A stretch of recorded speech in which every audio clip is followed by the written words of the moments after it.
Good morning. आज हम class third की सब्जेक्ट एसएसटी का चैप्टर 3 भारत के राज्य पढ़ेंगे। यानी हमारे भारत में के जो राज्य हैं उनमें सरकार कैसी है, सरकार कैसे उन राज्यों पर कार्य करती है, उन सभी राज्यों में रहने वाले लोगों की बात कैसे सुनती है, कैसे उन्हें अपने नियंत्रण में रखती है ताकि वो लोग बाग आराम से, शांति से और सुखपूर्वक जीवन जी सके और अपनी आवश्यकताओं की पूर्ति कर सकें। तो सरकार किसी देश के लोगों की ज़रूरतों, कल्याण और सुरक्षा की देखभाल करती है। सरकार देश चलाने के लिए कानून या नियमों का फ्रेम करती है। जैसे हम छोटे छोटे बच्चों का, उनके माता पिता उनका ध्यान रखते हैं, उनकी सभी आवश्यकताओं की पूर्ति करते हैं, उन्हें गलत काम करने से मना करते हैं और सही क्या है, गलत व सही में अंतर करना सिखाते हैं। उसी प्रकार हमारी सरकार भी हमें यही सब करना सिखाती है। तो कानून किसी देश के नियम होते हैं। ये कानून एक सरकार द्वारा बनाए जाते हैं। एक व्यक्ति या एक समूह जो कानून बनाता है और देश का प्रबंधन करता है उसे सरकार के रूप में जाना जाता है। यानी जो एक व्यक्ति या अनेक व्यक्तियों का समूह जो कानून बनाता है और उसे लागू करता है और उनको सभी पर समान रूप से प्रतिबंध करता है पालन करने के लिए, तो वो हमारी सरकार कहलाती है। कानून बनाने के अलावा एक सरकार को यह भी देखना चाहिए कि कानून का पालन हर कोई करता है या नहीं करता है। ये लोगों की समस्याओं को हल करता है और ये सुनिश्चित करता है कि नियम निष्पक्ष हो और हर किसी के लिए समान हो। एक सरकार को यह भी निश्चित करना होगा कि इन नियमों से लोगों को भोजन, कपड़े और आश्रय की बुनियादी ज़रूरतें पूरी हो पाए। तो एक सरकार का कार्य होता है कि वहाँ के लोगों, अब भारत में रहने वाले लोगों का और सभी तरह से ध्यान रखें कि वह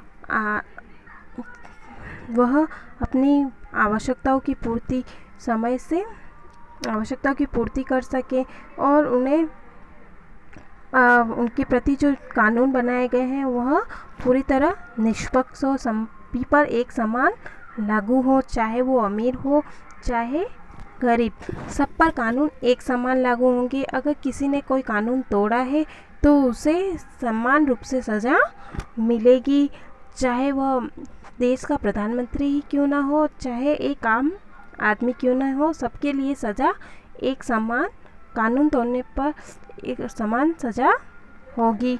और यहाँ महिला और पुरुषों को भी समान अधिकार दिया गया है। हमारे देश में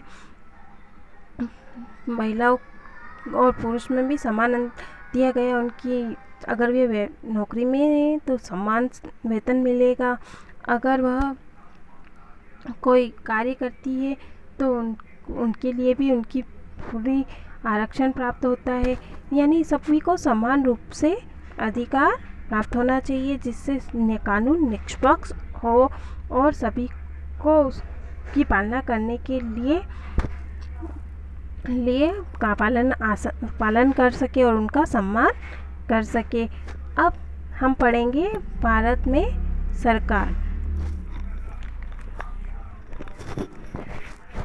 तो भारत में सरकार को उन सभी कार्यों को करने की आवश्यकता होती है जिससे हमने अभी पढ़ा है कि पहले कानून बनाना, दूसरा लागू करना और तीसरा उसकी पालना के लिए प्रतिबंध करना। और कानून ऐसे हो कि व्यक्ति अपनी आवश्यकताओं की पूर्ति पूरी अच्छी तरह से कर सके और सबके लिए निष्पक्ष हो।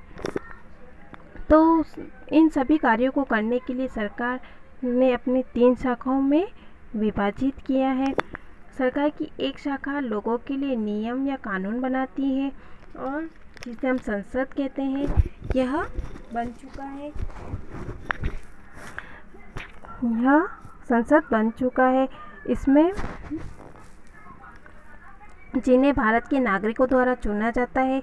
संसद कानून को बनाने और चर्चा करने के लिए वर्ष में कम से कम 2 बार बैठक करती है। उधर कानून को बनाते समय सरकार ये ध्यान रखती है कि भारत के लोगों को बेहतर जीवन दे सके। दूसरी ओर शाखा यह सुनिश्चित करती है कि कानूनों को संविधान में डाल दिया जाए। जब एक नया कानून बनाया जाता है तो शाखा सुनिश्चित करती है कि उसकी पालना की जाए। सरकार द्वारा बनाए गए सभी कानून को भारत के सभी लोगों के साथ उचित और न्यायपूर्ण तरीके से व्यवहार करना चाहिए। इसलिए सरकार की तीसरी शाखा यह सुनिश्चित करती है कि देश में कानून सभी के लिए उचित है। ये शाखा उस इकाई से बनी है जो ऐसे लोगों को दंडित करती है जो कानून का पालन नहीं करते हैं। यानी हमारी तीसरी शाखा जो है हमने न्यायपालिका कहते हैं। जैसे हमें कोई भी समस्या होती है, जब हम आपस में नहीं सुलझा पाते हैं तो हम क्या करते हैं, कोर्ट में जाते हैं, वहाँ हमें ज़रूर न्याय मिलेगा। यानी यह हमारी तीसरी शाखा है न्यायपालिका, जिसमें सभी के लिए समान रूप से कानून और नियम होते हैं। जो लोगों को अपने नियम कानून को तोड़ने पर दंडित करती है, वह कानून की पालना के लिए प्रतिबद्ध करती है।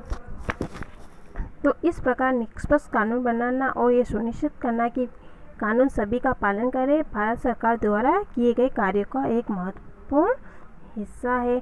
अब हमारे भारत में 2 प्रकार की सरकार है।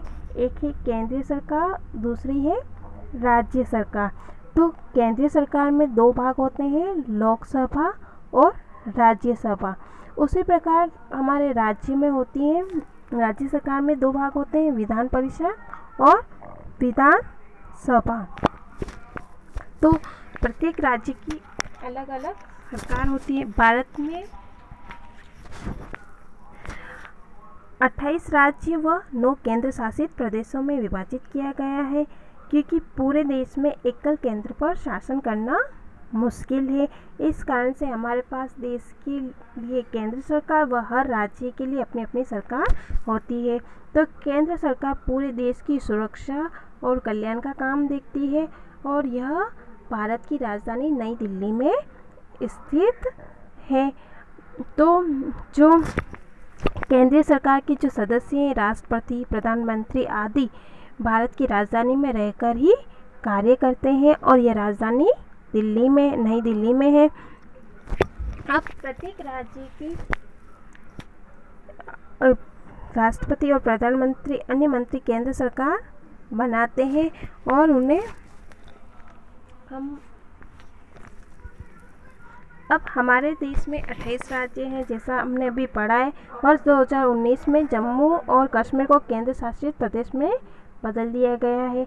इस प्रत्येक राज्य की अपनी राजधानी होती है और एक राज्य में एक राज्यपाल, मुख्यमंत्री, अन्य मंत्री और वरिष्ठ सरकारी अधिकारी होते हैं जो मिलकर सरकार चलाते हैं।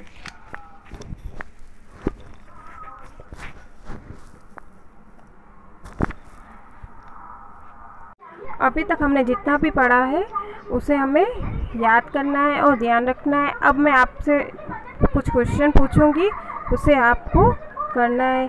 तो भारत में कितनी सरकार है? तो जैसा कि हमने पढ़ा है अभी, भारत में 2 प्रकार की सरकार है, केंद्र सरकार और राज्य सरकार। केंद्र सरकार केंद्र में कार्य करती है और जिसमें प्रधानमंत्री, राष्ट्रपति और अन्य मंत्री होते हैं जो हमारे देश की कानून व्यवस्था को देखते हैं। दूसरा है राज्य सरकार, जो हर राज्य की अलग अलग सरकार होती है और अपने हर राज्य में अपनी लोगों की आवश्यकताओं की पूर्ति करती है, वह उनकी समस्याओं को हल करती है। तो हम इसका उत्तर क्या हुआ? भारत में 2 सरकारें, पहला केंद्र सरकार और दूसरा राज्य सरकार। अब क्वेश्चन नंबर 2, भारत में कितने राज्य हैं? तो भारत में अभी हमने पढ़ा है कि 28 राज्य और 9 केंद्र शासित प्रदेश है। तो इसका उत्तर होगा भारत में कुल 28 राज्य हैं। तो आपको ये अपनी कॉपी में लिखना है और उसको याद करना है।